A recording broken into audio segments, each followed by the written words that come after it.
Hello दोस्तों। आज हम बात करेंगे मिनरल्स। जो हम पोषक तत्व पिछले वीडियो में जो पोषक तत्व थे उनके बारे में हमने विस्तार से चर्चा की थी। जैसे पोषक तत्व में कार्बोहाइड्रेट, वसा, प्रोटीन, विटामिन्स। आज ये पांचवा है। जो मिनरल्स होते हैं, खनिज लवण जो होते हैं, उनके बारे में आज विस्तार से चर्चा करेंगे। और खनिज लवण हमारे शरीर के लिए बहुत ही इम्पोर्टेंट है, बहुत ज़रूरी है ये तत्व। इन्हें तो कम कम मात्रा में लेना होता है, लेकिन हमारे शरीर के लिए बहुत ज़रूरी है। ठीक है, तो आज हम मिनरल्स के बारे में चर्चा करेंगे। जितने भी खनिज लवण हैं, खनिज लवण क्या होते हैं, इनके क्या फ़ायदे हैं, क्यों ज़रूरी होते हैं, और इनकी कमी से कौन से रोग हो जाते हैं, और इसे हमें कैसे कैसे किस स्रोतों से प्राप्त किया जा सकता है खनिज लवण को। तो इस बारे में देखेंगे, बढ़िया से अच्छे से समझेंगे। श्याम सुंदर भैया, ध्यान रखना, बहुत अच्छे से देखना। तो खनिज लवण जो मिनरल्स होते हैं, मनुष्य का शरीर रासायनिक अणुओं, तत्वों, केमिकल कंपाउंड से मिलकर बना है। ठीक है, रासायनिक अणु क्या है? दो या दो से अधिक रासायनिक घटकों, केमिकल एलिमेंट्स की रासायनिक बंध केमिकल बॉन्ड से बना होता है, जिसमें प्रत्येक घटक का एक निश्चित अनुपात होता है। अब कौन सी घटक की बात कर रहा है? वही रासायनिक घटक। रासायनिक अणु कौन कौन से रासायनिक अणु? Carbon, hydrogen, oxygen. ठीक है, कार्बन, हाइड्रोजन, ऑक्सीजन, ये तो तीनों में पाए जाते हैं। किसमें किसमें? कार्बोहाइड्रेट में, वसा में, और प्रोटीन में एक बढ़ जाता है। कौन बढ़ जाता है प्रोटीन में? नाइट्रोजन। याद रखना, प्रोटीन में नाइट्रोजन। प्रोटीन में चार होते हैं अणु। ठीक है, कार्बन, हाइड्रोजन, ऑक्सीजन और नाइट्रोजन, ये प्रोटीन में चार होते हैं। वसा और कार्बोहाइड्रेट में तीन तीन होते हैं। इन्हीं को निश्चित अनुपात में होता है, इनका निश्चित अनुपात में होते हैं। ठीक है, उदाहरण कार्बोहाइड्रेट नामक रासायनिक अणु में तीन रासायनिक घटक हैं। कौन कौन से? तीन रासायनिक घटक कौन कौन से? कार्बोहाइड्रेट में तीन, कार्बन, हाइड्रोजन, ऑक्सीजन, ये तीन घटक होते हैं, तीन अणु होते हैं। ठीक है, कार्बोहाइड्रेट में रासायनिक बंध के अनुसार इसका अनुपात C6, यानी कार्बन के कितने? कार्बन के 6। ठीक है, H के कितने? 12, और O के कितने? 6, यानी कि 1:2:1। 1:2:1। ये किसका है? कार्बोहाइड्रेट का है ये। ठीक है, याद कर लेना, 1:2:1 कार्बोहाइड्रेट। ठीक है, आगे देखते हैं रासायनिक अणु। रासायनिक जो अणु हैं, तत्व हैं, केमिकल कंपाउंड्स हैं, 21 तत्व होते हैं। कितने होते हैं? 21। 21 में कौन कौन से? 21 को दो भागों में हम बांटते हैं। रासायनिक जो अणु हैं, रासायनिक अणु को हम दो भागों में बांट के पढ़ते हैं। नंबर एक, जैविक, जिसे बोलते हैं कार्बनिक अणु। ठीक है, कार्बनिक तत्व बोलेंगे या कार्बनिक अणु बोलेंगे। ठीक है, और दूसरा है अजैविक, इसे बोलते हैं अकार्बनिक, इसमें कार्बन नहीं होता है। और इन तत्वों में कार्बन होता है, इसमें अकार्बनिक है, इसमें कार्बन नहीं होता है। बस इतनी सी बात है, समझ लो। कार्बनिक तो कार्बन है, अकार्बनिक कार्बन नहीं है। ठीक है, यहाँ पे समझ गए होंगे। आगे देखते हैं, जो कार्बन नामक घटक हाइड्रोजन के साथ रहते हैं। कार्बन नामक जो घटक हैं वो हाइड्रोजन के साथ रहते हैं। ठीक है, बात आती है चार अणु जो तत्व हैं, उसमें क्या है? कार्बन, हाइड्रोजन और ऑक्सीजन और नाइट्रोजन। ठीक है, इनसे हमारा शरीर जो है 96%, कितना? 96.2% भाग मानव शरीर का बना है। ठीक है, 96.2% भाग मानव शरीर का बना है। तो इसमें देखिए कौन कौन से हैं? कार्बोहाइड्रेट, वसा को लिपिड भी बोलते हैं, साइंटिफिक नेम है लिपिड। ठीक है, वसा को लिपिड बोलते हैं, याद रखना, कई बार पूछा गया। फिर है प्रोटीन अमीनो अम्ल, जो 21 हमने बताए थे, 21 22 होते हैं। ठीक है, हमें 9 बाहर से लेने होते हैं, 13 हमारे शरीर अपने आप बना लेता है। आगे नाभिकीय जो अम्ल है, न्यूक्लियस एसिड है, इसके बारे में आगे देखते हैं। जैविक अणुओं में मुख्य तत्व, जैविक अणुओं में जो मुख्य तत्व हैं कौन कौन से? इन सब में कौन कौन से मुख्य चार तत्व हैं? वो चार तत्व दिए हैं। Carbon number 1, number 2 hydrogen, number 3 oxygen, number 4 nitrogen. Nitrogen protein में पाया जाता है, याद रखना। बाकी ये वाले जो है कार्बन, हाइड्रोजन, ऑक्सीजन, ये तो कार्बोहाइड्रेट में भी, वसा में भी, और प्रोटीन में भी, नाभिक अम्ल में भी पाए जाएंगे। ठीक है, लेकिन यहाँ पे नाइट्रोजन विशेष कर याद रखना, प्रोटीन में नाइट्रोजन बढ़ जाता है। आगे देखते हैं, इनका परसेंट मानव में क्या होता है? ऑक्सीजन ऑक्सीजन का कितना होता है 65%। कार्बन का कितना होता है, कार्बन का होता है 18.5%। और हाइड्रोजन का कितना होता है 9.5%। और नाइट्रोजन का 3.2%। ठीक है, मानव शरीर में ये परसेंट में विभाजित किया गया है। ठीक है, तो पूरा मिलाकर कितना हो जाता है 96.2%। कितना हो जाता है 96.2%, याद रखना। अब इनकी तो बात होगी 96.2% क्या क्या है, 96.2% है उसमें क्या क्या है, उसमें देखो कार्बोहाइड्रेट है, वसा है, प्रोटीन है, नाभिकीय अम्ल है, ये सब मिलाकर हो जाता है 96.2%। अब 100% होता है, 100% में कितना बचा 3.8% बचेगा भाई। 3.8%, जो 3.8% है यही तो खनिज लवण है। बहुत कम मात्रा में हमें लेने होते हैं हमारी बॉडी को। ठीक है, बहुत कम मात्रा में, लेकिन इनका महत्व तो बहुत अधिक है। मिनरल्स का याद रखना बहुत अधिक महत्व है। अब उस महत्व के बारे में भी विस्तार से चर्चा करेंगे। आज हम ये 3.8% जो खनिज लवण है इनके बारे में आज हम चर्चा करेंगे। ठीक है, हमने कार्बोहाइड्रेट, वसा, प्रोटीन इन सब के बारे में विस्तार से चर्चा की थी, सबको समझा था। लेकिन आज हम यहाँ पे अकार्बनिक अणु इसके बारे में हम जानेंगे, जो दिया है यहाँ पे 3.8%। मानव शरीर में खनिज लवण जो मिनरल्स की, ठीक है, खनिज लवण मिनरल्स, अब इसे दो भागों में बांटा गया है। खनिज लवण मिनरल्स को दो भागों में, ठीक है, दो भाग कौन कौन से, एक तो है मैक्रो, मैक्रो माने ज़्यादा, मैक्रो माने ज़्यादा, और यहाँ पे माइक्रो, यहाँ पे देखो लघु मतलब छोटा, कम कम, ठीक है, सूक्ष्म माने छोटा, ठीक है, खनिज लवण। तो हमारे बॉडी में ये जो मैक्रो है, मैक्रो ये ज़्यादा मात्रा में लेने होते हैं। ठीक है, और जो माइक्रो है, माइक्रो लघु या सूक्ष्म खनिज लवण, ये हमें बहुत ही कम मात्रा में लेने होते हैं। बस इतनी सी बात है, तुम लोग समझ लो बहुत अच्छे से। ठीक है, रिंकर भैया एक बार देख लो बहुत अच्छे से, अनुज भाई, जितेंद्र भाई ध्यान से देखना इस वीडियो को, बहुत इंपॉर्टेंट वीडियो रहेगा।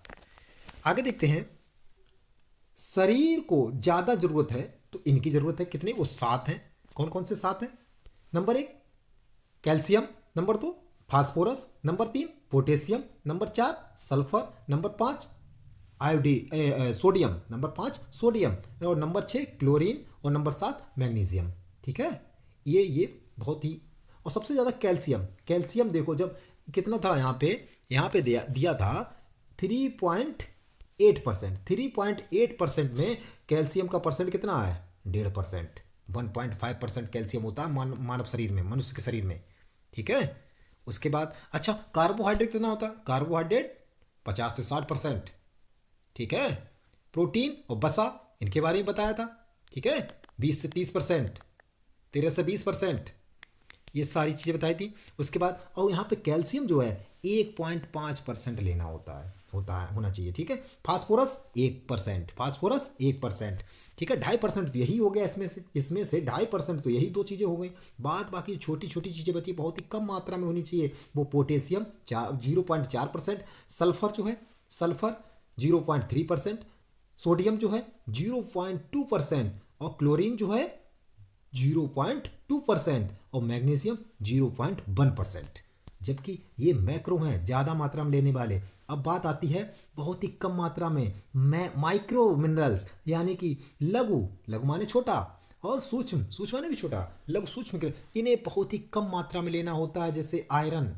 ठीक है, अब ये कहोगे आयरन, आयरन से लोहा होता है, आयरन से क्या होता है लोहा। हमारे शरीर में लोहा की भी ज़रूरत है, मोस्ट इंपॉर्टेंट है, हमारे शरीर को लोहा की भी ज़रूरत है, आयरन की ज़रूरत है, कोबाल्ट की ज़रूरत है, कॉपर की ज़रूरत है, जिंक की ज़रूरत है, आयोडीन की ज़रूरत है, क्रोमियम की ज़रूरत है। ठीक है, क्रोमियम की ज़रूरत है, मोलिब्डियम की भी ज़रूरत है, मैग्नीशियम की भी ज़रूरत है, और यहाँ पे देखेंगे सोलिनियम की ज़रूरत है, और फ्लोरीन की भी ज़रूरत है। ठीक है, ये देखते हैं।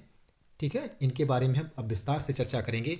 ये वाले जो इंपॉर्टेंट हैं, ये वाले कई बार परीक्षा में सीधे सीधे पूछे गए हैं। कैल्शियम कितने मात्रा होना चाहिए मनुष्य में, तो 1.5% याद रखना। फास्फोरस कितना होना चाहिए 1%, इन्हें याद कर लेना। और जे ऐसे क्वेश्चन पूछेगा, निम्नलिखित खनिजों में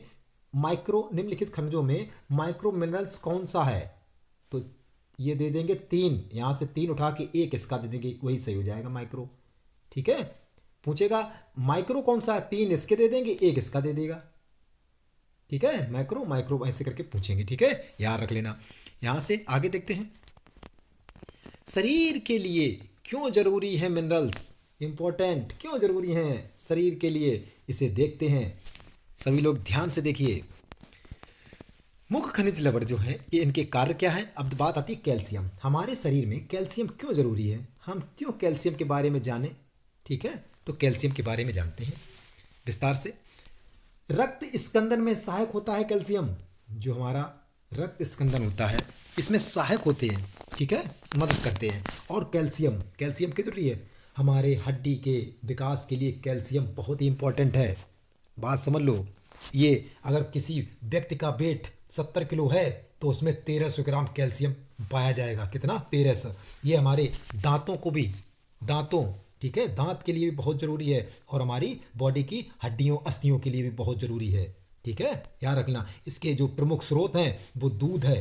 क्या है, दूध। दूध से कैल्शियम की, और फूल गोभी है, मक्खन है, पनीर है, तिल है, पत्तेदार सब्जी हैं, बादाम है, सेम है, ये सारे कैल्शियम के स्रोत हैं। ठीक है, और कैल्शियम के कार्य क्या क्या क्या क्या होते हैं पता है। कैल्शियम के जो कार्य हैं, हड्डियों के निर्माण, हड्डी तथा दांतों के निर्माण में सहायक होते हैं। ठीक है, घाव को जल्दी भरने में मदद करते हैं, रक्त को जमने में सहायता प्रदान करते हैं। ठीक है, रक्त को जमने में जो विटामिन के की कमी से रक्त का थक्का नहीं बनता है, उसी में उसमें भी कैल्शियम का भी बहुत अहम रोल होता है। ठीक है, यहाँ पे देख लेना, बहुत ही अच्छा। और इसकी कमी से जो हानियाँ होंगी, कैल्शियम की कमी से हानियाँ हो जाती हैं। जैसे बच्चों में जो रिकेट्स रोग हो जाता है, सूखा रोग जिसे बोलते हैं, बच्चों में हड्डियाँ टेढ़ी मेढ़ी हो जाती हैं। ठीक है, ये कैल्शियम के कारण हो जाता है। और ऐसी प्रौढ़ावस्था में, एडल्ट में क्या होता है, ऑस्टियोमलेशिया और ऑस्टियोपोरोसिस नामक, ऑस्टियो माने अस्थि, ऑस्टियोलॉजी में अस्थि का अध्ययन यानी हड्डियों का अध्ययन ऑस्टियोलॉजी में किया जाता है। और ऑस्टियोमलेशिया और ऑस्टियोपोरोसिस, ठीक है, तो बीमारी होती हैं जो एडल्ट में होती हैं। ठीक है, जो क्या होता है, प्रौढ़ावस्था में हड्डियां गलने लगती हैं, हड्डियों में छेद हो जाते हैं, घुन ऐसे लगने लगता है, हड्डियां तुरंत गिरते ही टूट जाती हैं। इसी को ऑस्टियोमलेशिया पोरोसिस कहते हैं। तो ये सब कैल्शियम की वजह से होता है, याद रख लेना यहाँ पे है। कैल्शियम की कमी से बच्चों में उगने वाले दांत प्रायः काले से टेढ़े मेढ़े उगते हैं। ठीक है, तथा साथ ही उनका विकास पूर्ण से नहीं हो पाता है दांतों का, कैल्शियम की कमी से। अब बात आती है पोटेशियम, बात आती है पोटेशियम के बारे में जानेंगे। पोटेशियम बहुत इंपॉर्टेंट पोटेशियम है, तंत्र का सूत्रों को लाने और ले जाने का कार्य करता है, तंत्र का सूत्रों को। ठीक है, नर्वस सिस्टम, ये हमारे जो तंत्र का सूत्र होते हैं उनको लाने और ले जाने का। अब तब ये समझोगे तंत्र का सूत्र क्या होता है। वही बात है, बताया था कि हमारी जो सूचनाएं हैं, सूचनाएं जो हैं वो हमारे मस्तिष्क पर हमारी तंत्रिकाएं ले जाती हैं। कोई भी सूचना है वो क्या है, त्वचा के द्वारा। वही बात, त्वचा पे अगर कोई छोटा कीड़ा अगर चढ़ जाए तो हमारी एकदम सूचना मस्तिष्क पहुंच जाएगी, हाँ पैर पे कोई कीड़ा चढ़ गया है। ठीक है, तुरंत त्वचा पहुंचा देगी, कहाँ, मस्तिष्क में।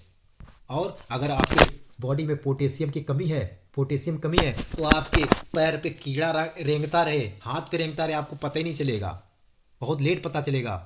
ठीक है, तो यहाँ पे पोटेशियम ये इंपॉर्टेंट है, तंत्र का सूत्रों के लाने और ले जाने का कार्य करती है। और पेशी संकुचन का भी कार्य करती है पोटेशियम, पेशी संकुचन का भी कार्य करती है पोटेशियम। पोटेशियम बहुत इंपॉर्टेंट रहेगा। ठीक है, तो यहाँ पे पोटेशियम जो है इसके बारे में हमने देखा। पोटेशियम के जो स्रोत हैं इसमें हम देखेंगे, सूखे मेवा हैं, ठीक है, काजू है, बादाम है, इनमें पोटेशियम पाया जाता है। और इससे हानियां होती हैं, पेशियों का कार्य सुचारू रूप से नहीं हो पाता है, शरीर का निश्चित अम्लीय क्षारीय माध्यम से संकुचन नहीं रह पाता है, शरीर में जल की मात्रा असंतुलित हो जाती है, पाचन क्रिया गड़बड़ा जाती है। ये पोटेशियम की हानियां हैं। ठीक है, और पोटेशियम के जो कार्य होंगे वो ऐसे होंगे, शरीर के तापमान को नियंत्रित करता है पोटेशियम। ठीक है, जो बॉडी का टेम्परेचर है उसे, सामान्य मनुष्य का जो टेम्परेचर है 37 डिग्री सेल्सियस होता है, उसे पोटेशियम महत्वपूर्ण भूमिका निभाता है। आगे देखेंगे, आगे सोडियम के बारे में जानते हैं। सोडियम क्या होता है, रक्तदान दाब, यानी यहाँ पे रक्तदाब होगा, ठीक है। रक्तदाब व तंत्रिका तंत्र को नियंत्रित करता है। अम्ल क्षार संतुलन बनाता है, ठीक है। अधिकता बीपी, जो हाई बीपी होता है उससे सोडियम मना कर दिया जाता है, ठीक है। सोडियम मना कर दिया जाता है, सोडियम नहीं देना चाहिए। जिसका हाई बीपी हो रहा है उसे सोडियम नहीं देना चाहिए।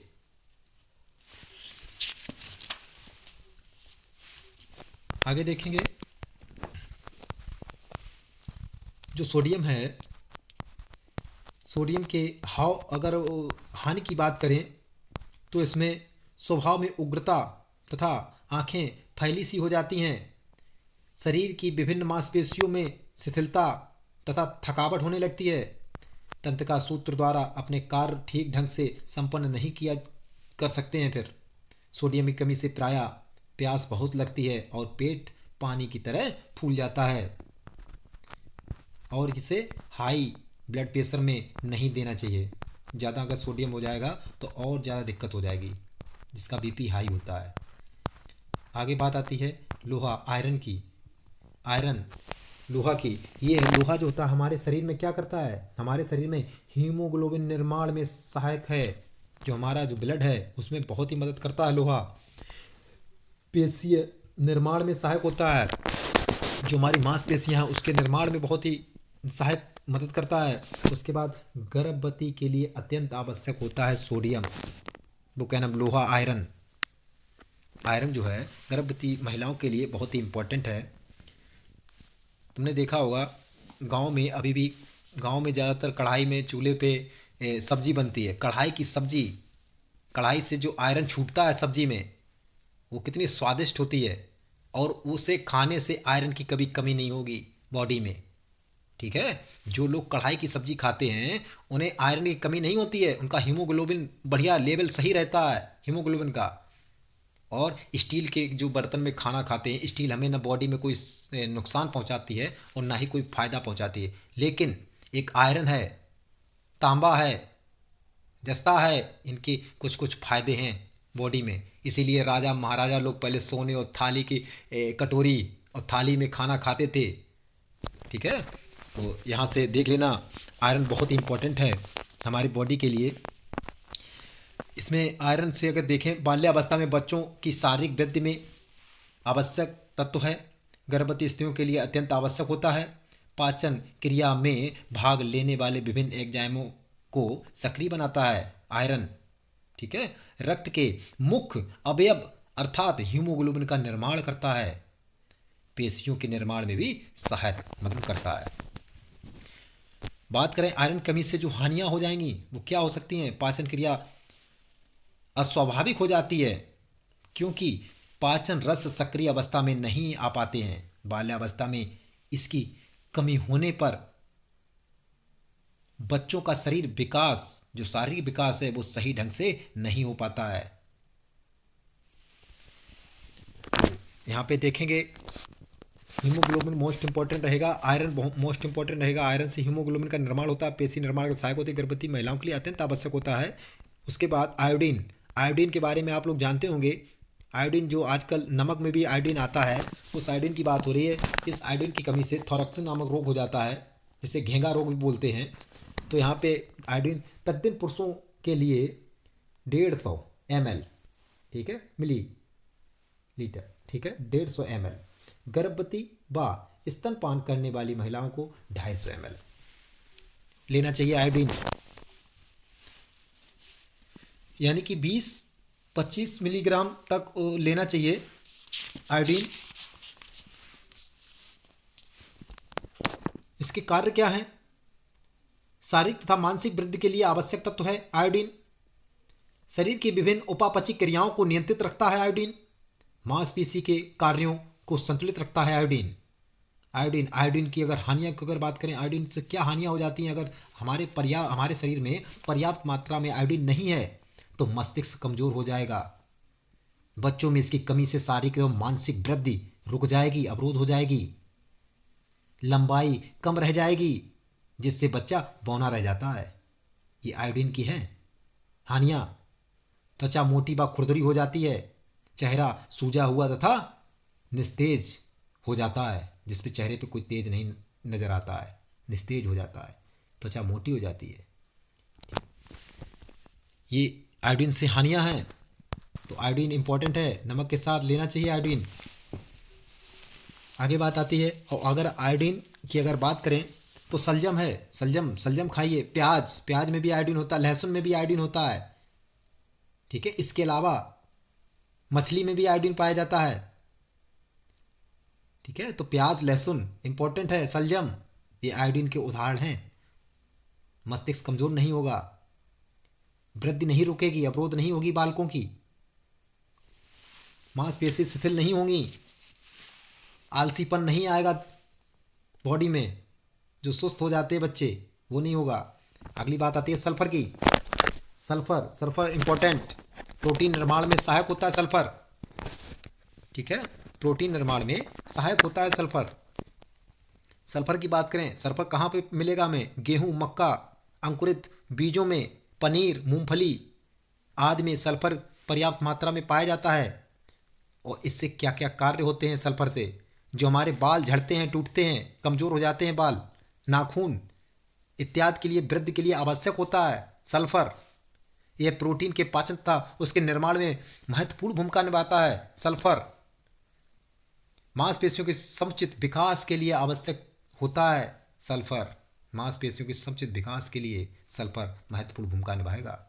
इसकी कमी से जो हानियाँ होती हैं वो क्या हो जाती हैं हमें बॉडी में? अगर सल्फर कम मात्रा में है या कमी हो रही है तो क्या हो जाएगा? बाल झड़ने लगेंगे, कमज़ोर हो जाएंगे, नाखून कमज़ोर हो जाएंगे, कम बढ़ेंगे, नाखून में जो चमकपन है वो कम हो जाएगी, शरीर कमज़ोर लगने लगता है तथा शारीरिक विकास मंद हो जाता है, शारीरिक विकास रुक जाता है।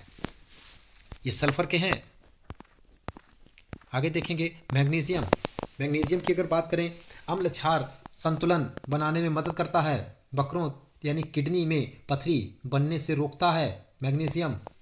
आजकल आम बात है, हर किसी को पथरी हो जाती है, ज़्यादा से ज़्यादा 80% लोगों को पथरी, जिसे जाओ अल्ट्रासाउंड को पथरी है, किडनी में पथरी है, ठीक है। तो किडनी में पथरी ना हो इसलिए मैग्नीशियम बहुत ज़रूरी है। मैग्नीशियम अम्ल क्षार संतुलन करता है, हमारा ब्लड जो है कैसा है, क्षारीय है ना, नियंत्रण करता है इसको मैग्नीशियम।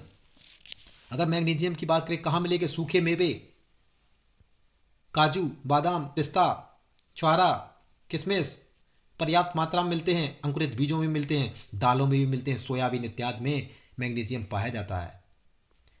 अगर फलों की बात करें, सेब, केला, अंजीर, खजूर, खुमानी, इनमें मैग्नीशियम पर्याप्त मात्रा में पाया जाता है। अच्छा, मैग्नीशियम के अगर कार्य की अगर बात करें, मैग्नीशियम का हमारी बॉडी में क्या कार्य है हमारे शरीर में? तो शरीर की वृद्धि को नियंत्रित रखता है। शरीर की जो वृद्धि है उसको नियंत्रित सुचारू रूप से चलाता रहता है। तंत्रिका संस्थान को सुचारू रूप से कार्य करने में मदद करता है। ये भी नर्वस सिस्टम से संबंधित है मैग्नीशियम, नर्वस सिस्टम से संबंधित है मैग्नीशियम। विभिन्न एंजाइम अपनी सक्रिय अवस्था में नहीं आ पाते हैं, उनमें भी मदद करता है सल्फर। आगे बात करें क्लोरीन की।